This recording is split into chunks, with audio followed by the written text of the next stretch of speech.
5 বছর পর নিজের মানুষটাকে আপন করে পাওয়ার আনুষ্ঠানিক স্বীকৃতি পেলাম। বিয়েটা অনেক আগেই করেছিলাম, 5 বছর আগে। কাউকে না জানিয়ে বিয়ে করে আমার বুকে দেশে রেখে আমাকে বিদেশে পাড়ি জমাতে হয়।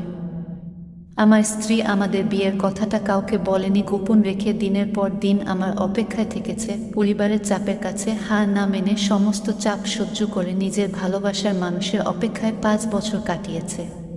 গ্র্যাজুয়েশন কমপ্লিট করার পর থেকে আমার স্ত্রীর উপর তার পরিবারের মানুষজন চাপ দেওয়া শুরু করে বিয়ের জন্য। সে বিয়ে করবে না, অনেক পাত্র দেখানো হয়েছে, কাউকে সে বিয়ে করবে বলে রাজি হয়নি। পরিবারের চাপে পড়ে বাধ্য হয়ে একটা চাকরি নিয়ে ঢাকা থেকে চট্টগ্রাম চলে আসে।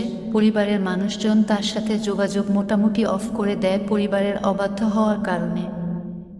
আমাকে কখনো কোনো চাপ দেয়নি দেশে আসার জন্য, তাকে নিয়ে আসার জন্য দেশের বাইরে। সবসময় আমাকে তার সর্বোচ্চ স্বাধীনতাটা দিয়েছে, তার সবটুকু উদারতা আমার প্রতি ছিল।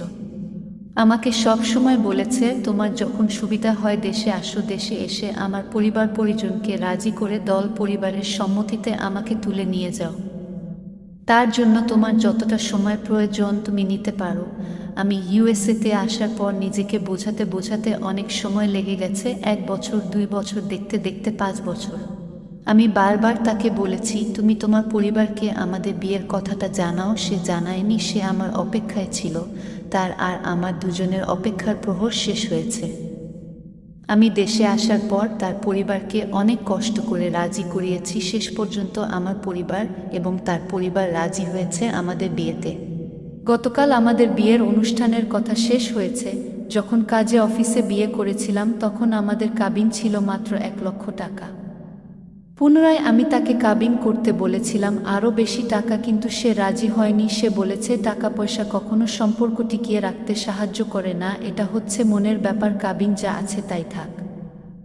এমন একজন ভালো মানুষ জীবনে আছে বলেই হয়তোবা আমার কাজকর্ম সবকিছু স্বাভাবিকভাবে করতে পেরেছি।